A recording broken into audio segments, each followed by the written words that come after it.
shit had got taken to.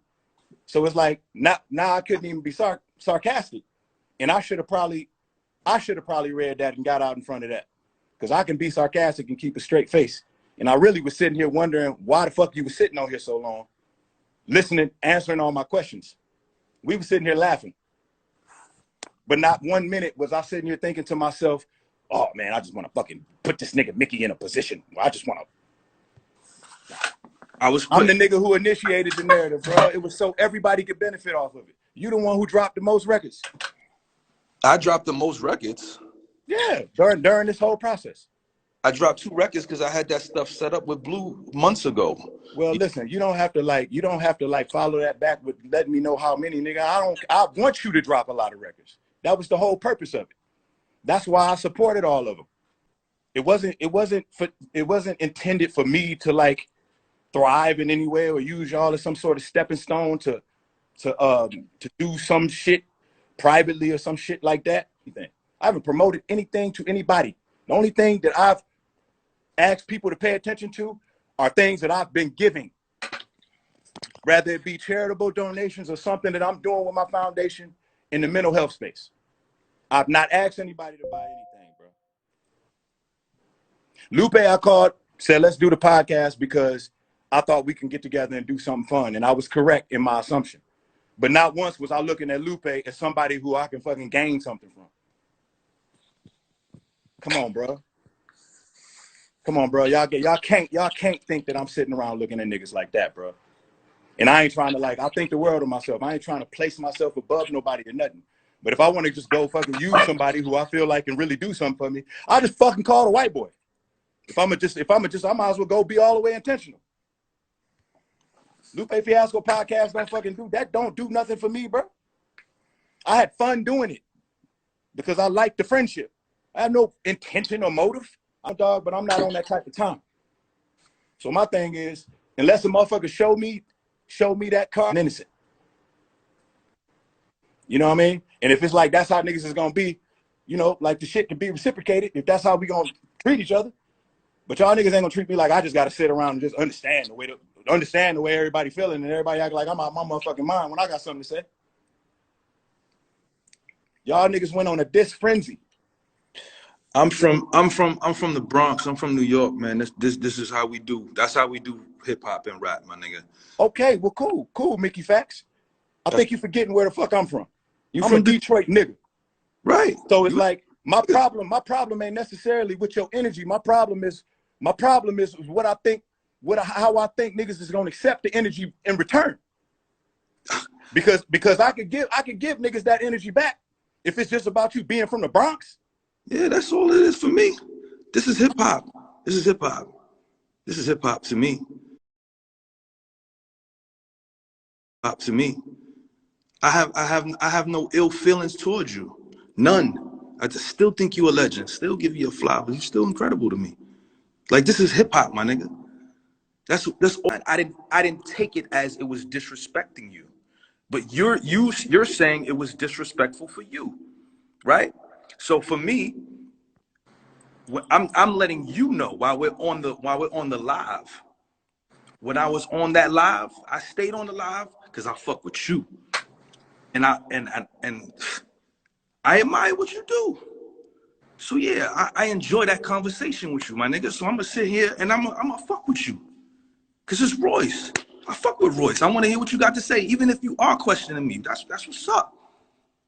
And I answered every question, but I did feel away, my nigga. I did. It's okay to feel away. That's cool. I don't mind you feeling away. It's just an action. It's just the action that you put with your words along with everything else that's going on. I don't really, we niggas can feel away about a lot of things. We can agree to disagree on things. We could, what works for you with one thing may not work for me for another thing. You talked about the Lux freestyle. I think the Lux freestyle is great. I don't look at it the same way as you. Not like I'm trying to say nothing bad about Lux. You know what I mean? Right. I chose to fuck with you because I feel like you and Lupe have been coming together to fuck with me. So especially when Joe got on, we decided we was gonna fuck with you. But it seemed like y'all don't work as well in the hot seat as I do because you and Lou have been doing this the whole time. You will admit that? I've been trying my best to not fall into that trap. Oh, please. Lupe just did a live and said, y'all niggas plan to fucking jump me. Y'all niggas plan to jump me when I least suspect it. You niggas is conspiring against me, man. Who do I need to go get? Royce. Is he just talking? Royce. After we got off that live, let me tell you something. I kissed my wife on the forehead that morning, that Friday morning, and I ain't see my wife till Saturday morning, my nigga. And you said that to say what? It wasn't no jumping on my behalf. I got off that live, and this is what it's about. The very next day, that's what it was on. That's what I was on, bro. Cause I felt like y'all wasn't respecting my pen and what I do. You felt like we wasn't respecting your pen? Yeah. That's how I felt. That's how I felt. You kept bringing up niggas that I worked with. You talking about Saha, that's my man. Every time Saha said, yo, I'm in New York, that was me. So? What you mean so? That was me. I was like, what's up? What's your point? I have no fear for none of these niggas. Nobody. So who told you you had fear? You had to be fearing somebody. Nah, cause that's how it came across. That's how it came across. Like, yo, you not in the room with these niggas writing and come on, be like, I don't need to be in the room if I'm sending something back in 2-3 hours. If I'm sending I'll say you're not in the room with niggas writing. I asked you who do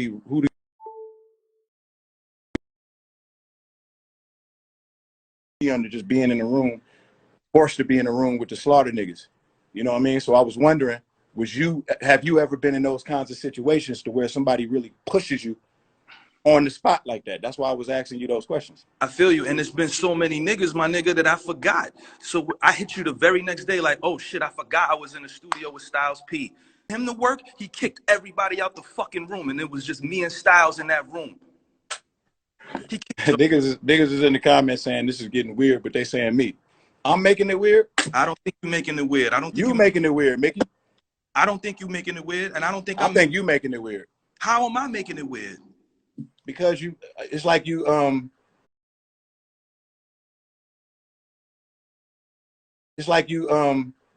you're telling me what I'm thinking. You're telling me that I'm not giving you your props. Is this something that you need for me to articulate to you? No. Let's be very, very clear, bro.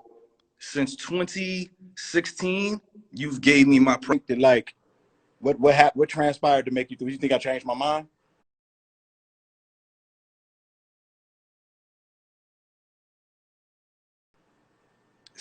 I mean, I think